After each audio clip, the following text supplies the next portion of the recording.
ఎన్నో ప్రాజెక్ట్స్ మా కళ్ళ ముందు డంప్ అయ్యి వాళ్ళు ఏమైనా అప్డేట్స్ ఇస్తారేమో చూస్తూ ఉంటాం. ఇక్కడ చిన్న ప్రాజెక్ట్ అయిన యూటిలిటీస్ ఉన్నాయి. అండ్ నిన్న ఒక సినిమా చూసాను సార్, ఓజీ, ఓకే, ఓజస్ గంభీర, అంతేనా?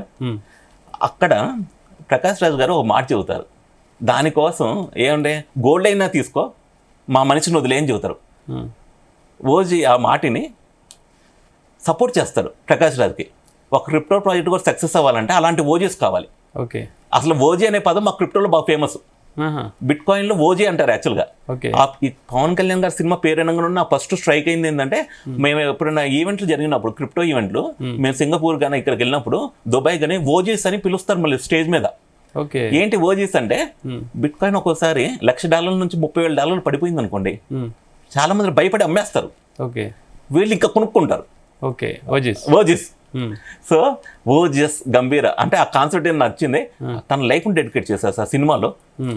ప్రకాష్ రాజ్ గారు ఏదైతే అనుకున్నారో దానికోసం అసలు ఫుల్ ఆర్ట్ అండ్ సోల్ అని పెడతారు కదండి, ప్రాణం పెట్టేశారు అన్నమాట పవన్ కళ్యాణ్ గారు.